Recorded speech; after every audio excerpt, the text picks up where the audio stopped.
My name's hippyswift, and for the last 5.5 years I've been inspiring and educating people to get out exploring on their bike. It's quite simple to do. You just get a bike, put racks or bags to strap onto the bike directly. On the bike, chuck your camping gear in and go off on an adventure. All you have to worry about then is your food and that type of thing. But today is more of a relaxed video for my hardcore subscribers, so please stay tuned for more.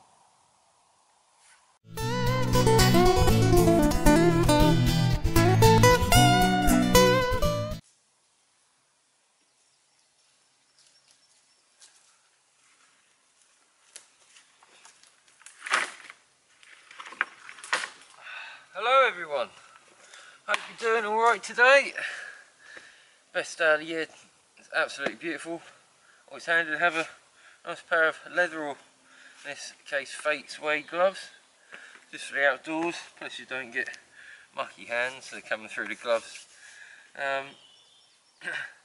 Today we're setting up a bushcraft camp.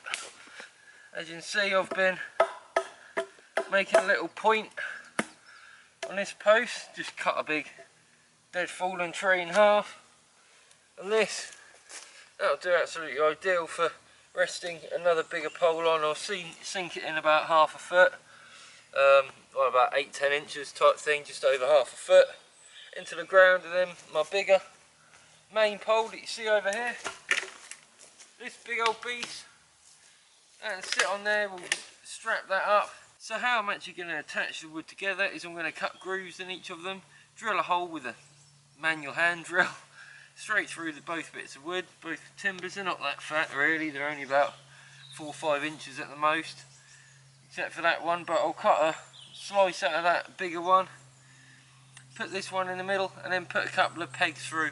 It will take some time, but at least then it's not coming down on top of us when we're asleep under it or sitting under it. Even if a bigger branch fell on it, it's not doing anything then, it's not going anywhere at all. So I'm just going to get on, dig a little hole, put this post in, put the main strut on, like the supporting beam, it's called a strut, and yeah, I'll get on with that.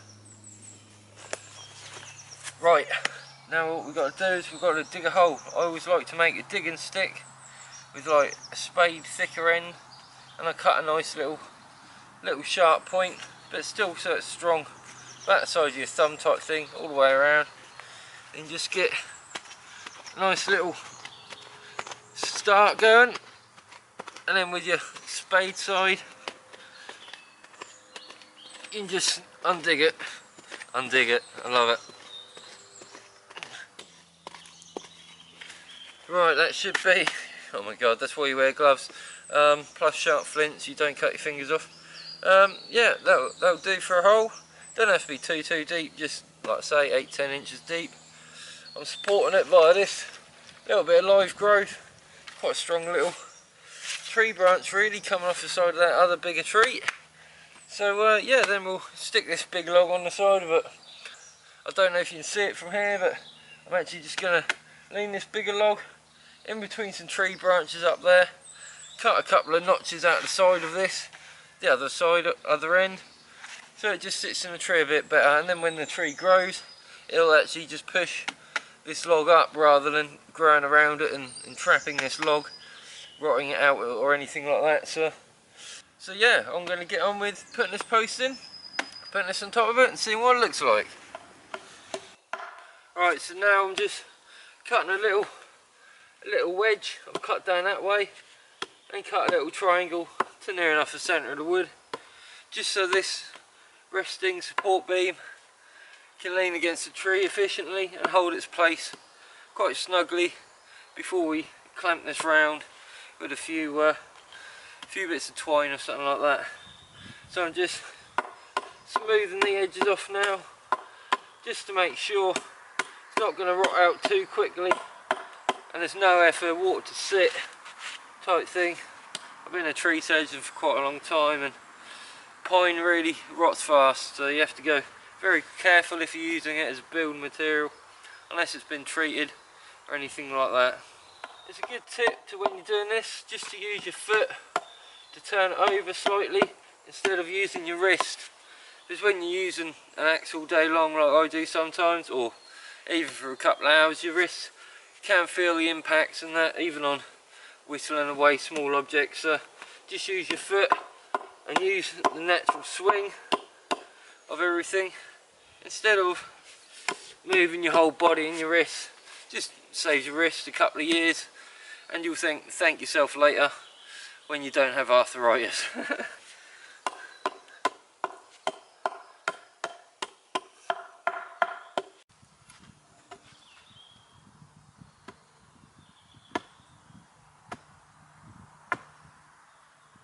Right, so that's going to be a nice secure base. I'm just going to shave a little tiny bit more off of the end of this, just so it sits snugly on here. Where's my axe?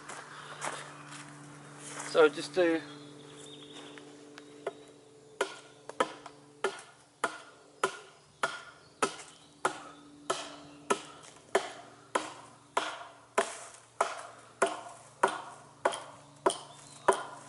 well, that was a good, fairly simple cut, that one, so it won't take much for this to slot in perfectly now. Let's just that in a bit more. Cool, that's perfect. So I'm just going to cut a little bit out the end of this one so we can rest it against this one. We'll sit on top of that, tie it together, job's a good one. Then I'll just put a couple of more supporting beams, a big one here next to it when I've just got it resting up for now, and in the position that I'd like it. So, oh, absolutely knackered to be fair. Only been doing this 45 minutes, and for that 45 minutes of recording and doing this, you've seen about 2. So thank you very much for watching my 45-minute in 2-minute video.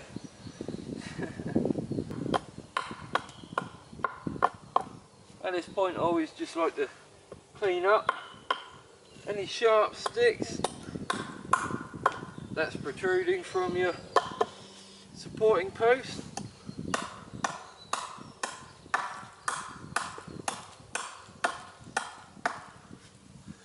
And then it'll save all your equipment like your tarp and even your sleeping bag from getting ripped when you're getting it up and in and out and packing it up in the morning. So yeah, I'm going to fill this hole back in and get on with putting this beam up. Then I'm going to make myself a cup of coffee.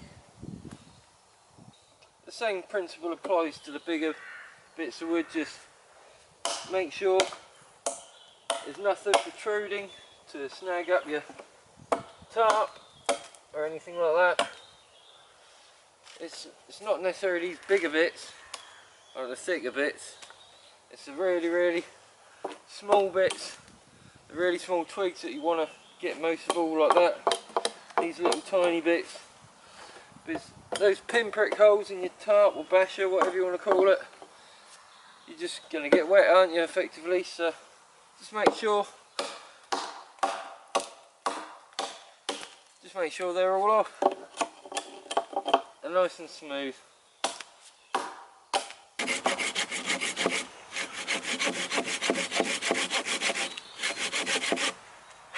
Right, I'll give that rest a minute. I've just snapped the tip of my blade off of this Fiskars SW73 saw, like a mini Fiskars saw. I don't know why they put that SW73 there. There's only one of these made, so a big one and a small one. So yeah, I always recommend these. They're really sharp, but instead of bending like traditional steel, this must be some type of carbide blade or something. Yeah, hard chrome plating this has on it. It's a 160mm saw, and about 10 to 15 mil off that has just snapped off on me, so I can't actually find the bit, or I'd show you. But yeah, generally these Fiskars saws are alright. It just folds up like that. Nice little carabiner clip on the end that you never actually use, so pointless to have it on there. But yeah, at the minute I'm just cutting the end off this through with a saw, the half a saw that I've left. Then I'm going to prop it up here. I've just taken it down from the tree, this big log at the minute, just so I can safely cut it on the ground. There's no point being dangerous with anything, even if you don't think you're being dangerous. Accidents do happen, so always keep heavy objects on the ground. That's what I found in tree surgery anyway. So let's get on, cut that, and then what I'm going to do is I'm just gonna chip through that, get another bit of, I can't see it here actually, I've got a nice bit of wood where I can whack this into the side of it and just chip it out like a big chisel. So I'm going to get on with cutting through this because it's already taken me about 10 minutes. I've only got about an inch down, so it's a fairly tough bit of pine.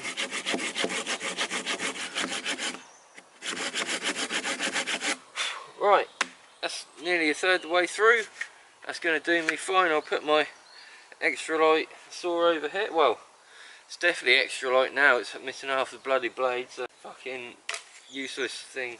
Chuck that away for now. I've got a new one of them actually sitting at home somewhere. I'm yet to find it out, but yeah, I'm just gonna chip away. That was good. That was a good one, that one, man. Look, don't do that at home because you probably end up killing someone or dismembering your own knee or something. So let's find my big log somewhere, wherever that is, and then hammer it out like a chisel.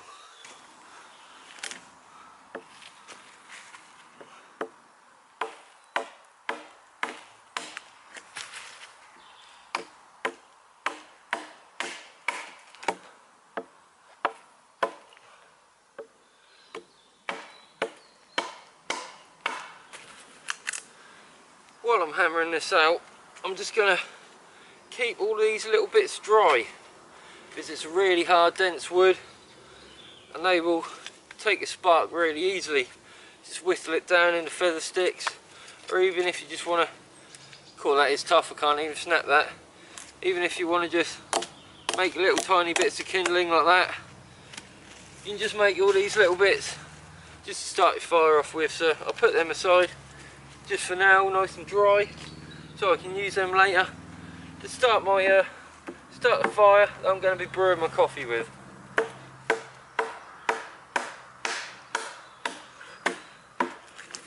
This method is actually working really well, and considering Rome was built with very few tools, there we go, look at that, perfect kindling every time. I'll just take that bit off, just had a split down side of it, smooth up some of these edges so it sits a bit nicer. I'll just take that bit off actually. So smooth. These Fiskars, they've done it again. This is an X7, but the number relates to size. This is a Fiskars X7x. They're quite sharp for a couple of weeks, few months. Then you do have to really knuckle them down a bit on with the old file and leather strap. Why I look so startled is I can actually hear some deer somewhere, or people anyway.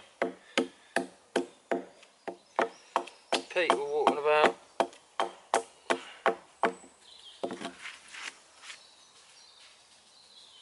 No, it's a dog after a pheasant. Yeah, dog after a pheasant, not a deer, sorry. Got excited then for a minute. Earlier I saw, do that last bit, I'll call that done.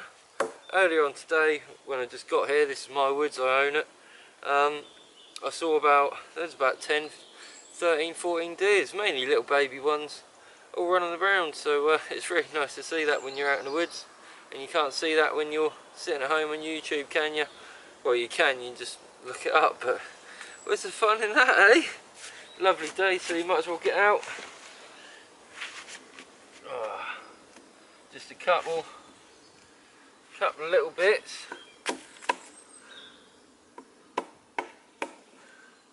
It's actually quite useful tool actually, this axe.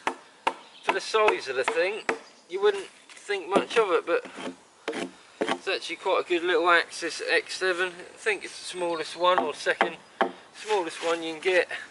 I wouldn't mind a slightly larger handle, but to be honest, this does the job perfectly. Right, let's get this up, and I'm then about to brew my kettle. And I've even got my flint and steel, so I'm going to try a bit of traditional firelighting. And yes, I know it's as new for me as it is for you.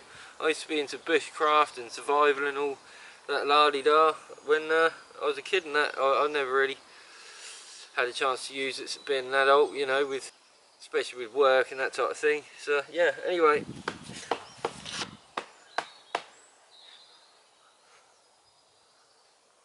Right, cool. The main beam is done. Just need to tie it up now. At that end's fine. It's not moving anywhere, trust me.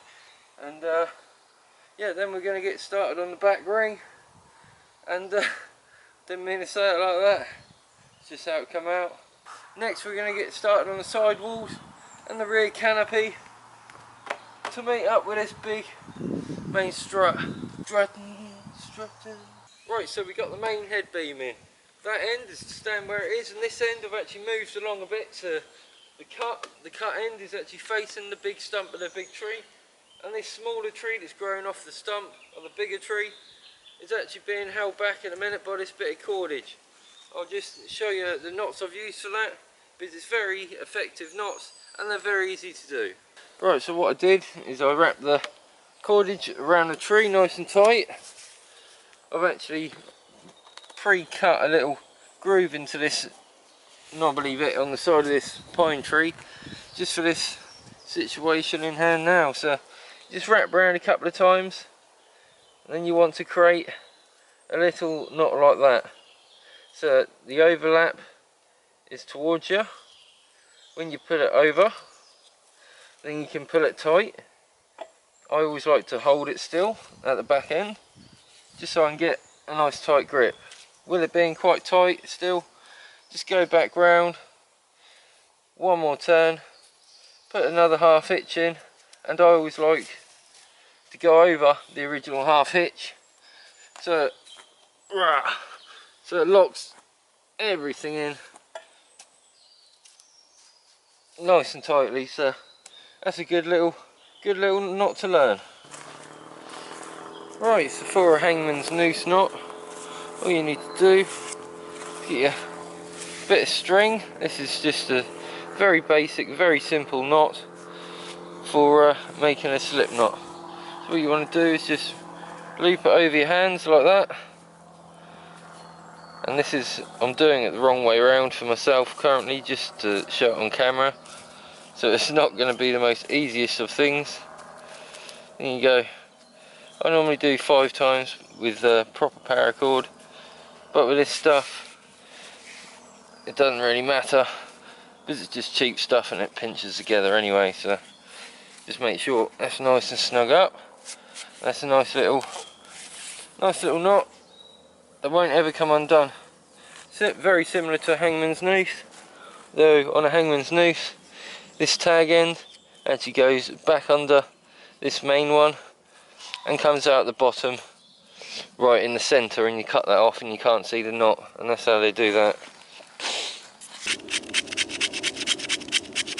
Right, so what I'm doing now is I'm just getting some finely ground up stuff again just to put on top of here.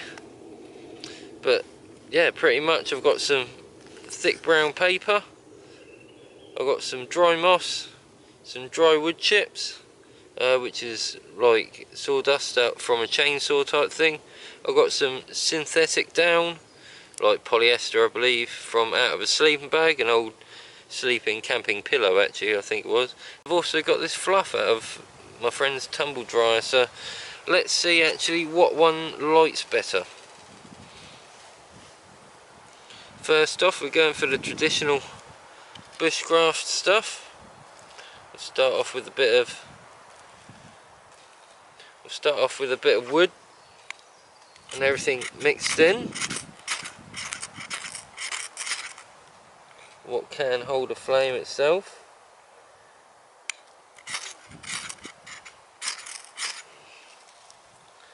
It is actually,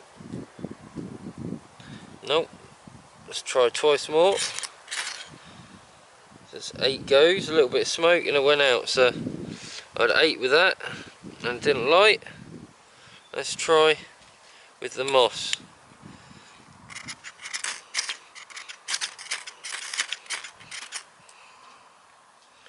That's more like it. But again, it just went out. So that one failed. Let's try the brown paper. With this brown paper, what I'm going to do is I'm just going to rough up the edge a little bit. Just a little bit, not too much.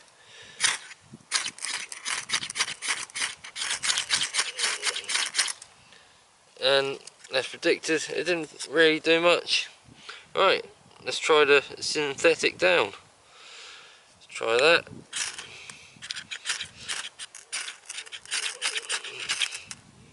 Well, it definitely melts. Yeah, it's definitely plastic and definitely melts. So now let's try the fluff. Oh, look at that, it's sticking to me. Look at that. That is what you want. Right, so what we're going to do then is put our little bit of fluff there. Get some of these smaller wood chips over the top of it. Maybe a few more actually, think more carefully. Some of the fine dusty stuff as well. Just over the top of it. Just to catch. Right, let's try that.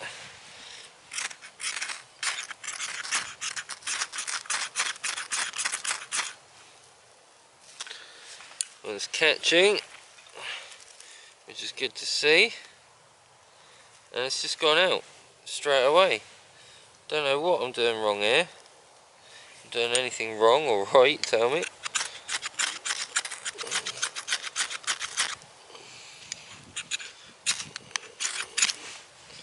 Fuck it. Ugh. Right, as you can see, I've got a couple more posts up. The rear post over here is just so I can have a slightly shallower angle roof, so it's a bit more headroom, so I can sit up in bed and that type of thing. And it's going to have the rear of the shelter is going to be quite vertical, or near enough dead vertical, reducing any wind or anything like that, and breezes that might get through if it is a traditional, just an A-frame style shelter. So hopefully that will sort out the breezes in the night time. I've got my fire going now, and no, I didn't have any success with that magnesium flint. My camera battery died. I in fact used my lighter and I lit up some of this dead stinging nettles, and then put some dead yew and beech and a bit of oak on the fire. Now it's raging up quite nicely, so in about 5-10 minutes I'm going to get my kettle on and make myself a brew. Right, so at the minute I'm just waiting for the kettle to boil. It's currently about 3:15, 3:30ish in the afternoon here in the United Kingdom, and beautiful, absolutely beautiful day, absolutely beautiful, so beautiful. I made myself a cuppa, and the cup I'm actually using, I've had a couple of years, and I'm actually thinking about making some more up. This is a hippyswift mug. For all my new subscribers, that's my old logo, by the way, which is not very professional. I think I drew it on, I think it's on Microsoft Paint or something like that, you know. I made a letter C for the handlebars, and, you know, letter O's for the wheels, and done some letter L's or I's or whatever it was for the rest of it. And yeah, it's just very childish, so I soon change them logos. Which I've spent months on creating them logos on my page, which for most of you new subscribers, like I say, you wouldn't have remembered the old ones, so you don't know any difference really. So yeah, would you actually be interested in buying a hippyswift mug? It probably wouldn't be this logo again, as this is my old logo, as I just said. It would probably have hippyswift right the way around it, with a hippie logo like a peace symbol, and a bird underneath like the swift. If you're familiar with my Instagram, Twitter or Facebook pages at all, or even my Luke Hadley Facebook profile, the main page itself, you'll know that I've got some custom jerseys and hats coming. The hats are from Wolves Caps, and the jerseys are actually from a manufacturer in China. The Chinese manufacturer actually contacted me a few months ago and said, would you like some custom made cycling jerseys? Yeah, why not? These jerseys should be available between £35 and £40. I'm not too sure what the overhead cost for me personally at the end of it will be, with sales tax and income tax, and you know, I don't work myself, and just ordering stuff online, there's always some sort of extra tax you have to pay. So instead of paying 5% tax like it used to be, you end up paying like 20, 30, 40%. So on that note, here's a quick look at these cycling jerseys.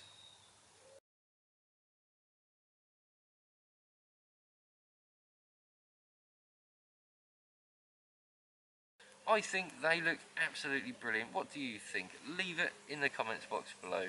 Get my message across. Nothing's too complicated, nothing's overwhelming, except for maybe the hippyswift going down one side.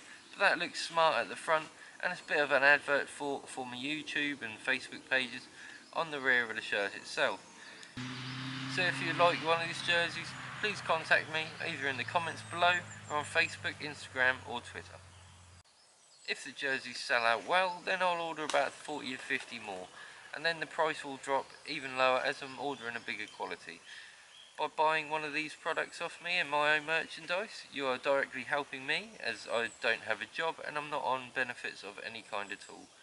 How I actually get on in life is I got knocked over a couple of years ago, and I have a couple of £100 left out of that, which I've actually had under £1,000 for the last 2 years, and I've only just run out of money now. So it's all systems go to get every income possible, hence why I've got YouTube adverts on my channel. I absolutely dread these flies are killing me right now. I absolutely dread adverts, and I'm so sorry to everyone that has to click your mouse or press your phone screen to get rid of them.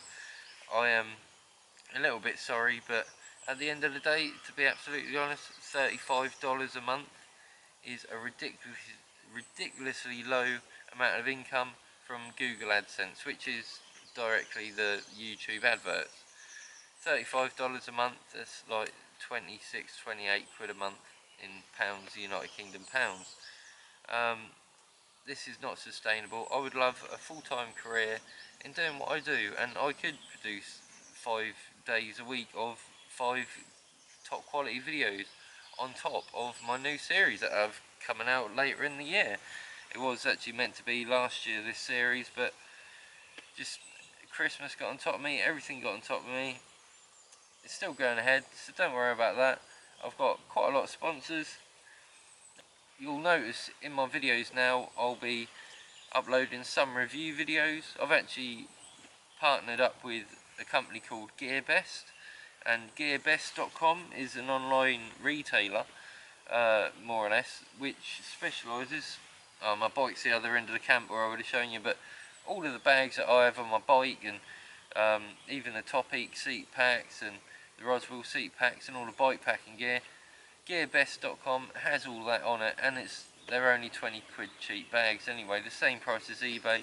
You can pay with your credit card or PayPal on this website. Why I'm actually telling you guys about my partnership with GearBest is because I can actually earn 8%, well, between 8 and 15% commission on all the bags sold.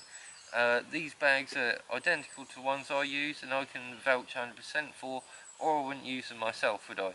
So these Roswell seat packs, click in the description box below this video.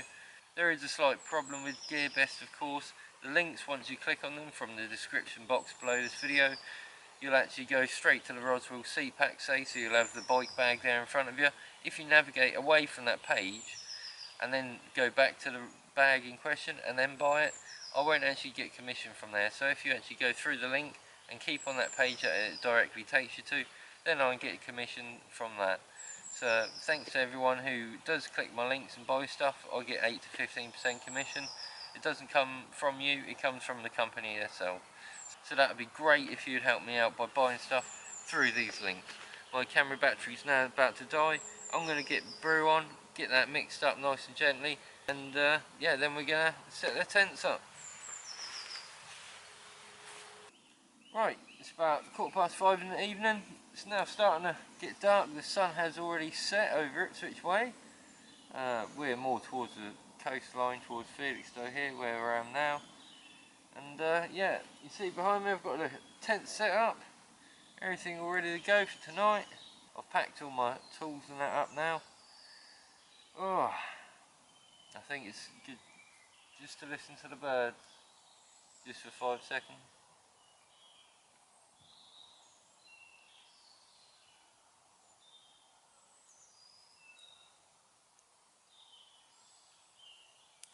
Well, that's enough of that.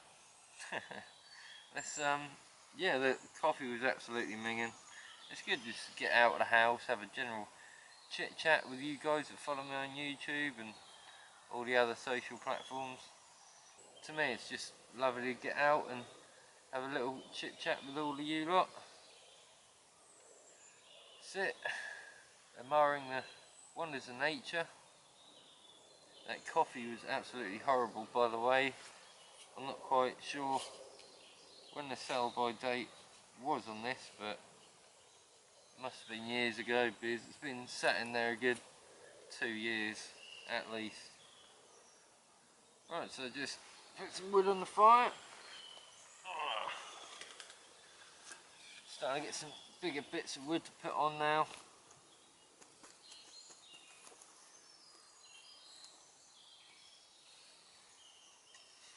Like that. Oh, it really is starting to get a bit chilly. I moved off my pedestal here and yeah, it just sent a chill down my back, legs and everywhere else I have. So yeah, it's really nice little setup. I can't wait to get something sorted with this beam and some side struts and that and a roof for it. That'll be brilliant. I haven't got any more ground sheets. The ground sheet I'm sitting on, that's only they're only £1 from my local cooperative shop, so it's not too expensive on the old pockets.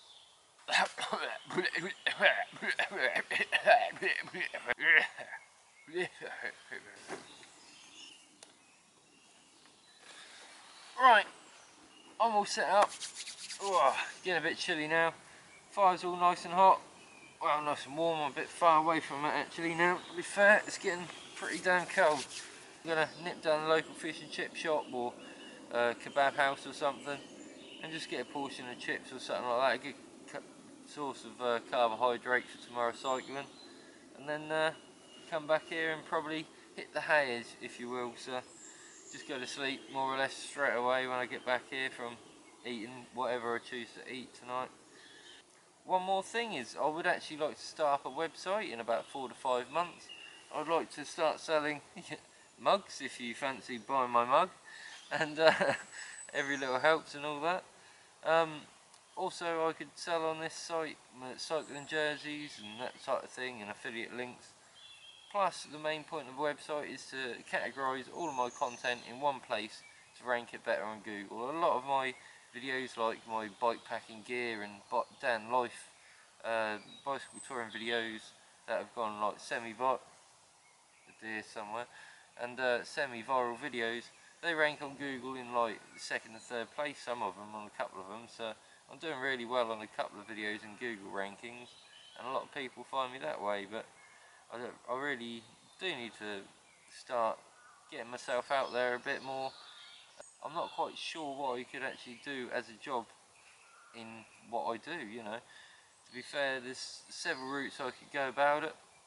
The first one, paid sponsorship, that would be someone paying me to do a specific video for them, a professional style video, and that would give me a generous income when I have work, which is just a freelance videographer, if you will.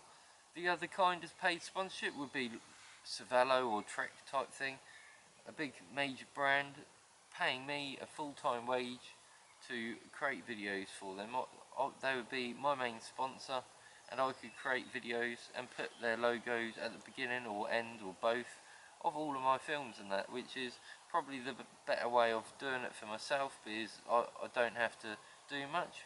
I would get free bikes, say, and I'd use these. If they fail, they fail, and I tell the truth about them. obviously, like we all should, you know, bit of transparency going on here, you know, like I like to keep it real, hence the realistic video. But yeah, how do you guys feel about that? If I became the man and sold out to a big company, how would you actually feel about that? Because I don't really like that idea myself. It's against my morals, but we all have kids, you know. I have 3 days a week to work, and there's no jobs that will hire me because I only have 3 days a week to work. I work for my father doing tree surgery. I can't get much money for that at all. Not 1 to 2 days a week work doing tree surgery, and I haven't worked for my father in over a year because there's just simply no work about. The third form of sponsorship is affiliate links and programs, that type of thing. As I say earlier with GearBest, I'll put a link on in my description box below my videos. Someone clicks on them and products get sold that way. That's a good form of semi-sponsorship and anything like that. But if you want to be taken seriously as a cyclist or a survivalist camper, whatever you want to call yourself, adventurer I like to be called, because I just like adventuring. So a bike is the way I get places, you know. It's not about where you're coming from and going to on a bike for me now, but that's how I started cycling. Is I want to go fishing, I'm using it. I wanted to go, you know, fox saboteuring. I'm gonna go out and cycle this place for a specific purpose, but now it's all about the journey, obviously. But yeah, as I say, GearBest links are in my comment box below my videos. When you click on them, that gives you, well, me 8 to 15% commission taken from the actual company GearBest, and it's not a price rise for yourselves at all. Yeah, and there's not much else in the way of sponsorship really, not full-on collaborative, like collaborating sponsorships. Most companies would rather just send you free products, let you get on with it, and that works. That's fine for me because personally I can get free products all day long and make videos on them. It keeps giving me stuff to talk about and that type of thing, because you do run out of ideas. You know, it's very hard to think of an idea and then actually think of how you can portray that story on a video camera. Like today, this is a much easier way for me to communicate, actually just speaking to a camera. But then again, I don't know whether you like what I'm saying. There's no body action or anything like that, so the more professional videos I love to do. I absolutely love.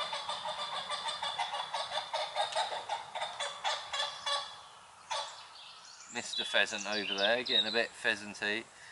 Yeah, but yeah, I love to do the professional style videos, you know, with the close-ups of the fire and the nice, pleasant, relaxing music and all that, but it's very hard to do. But yeah, you probably can't see me very well right now, so yeah, I'll get back to you in a bit.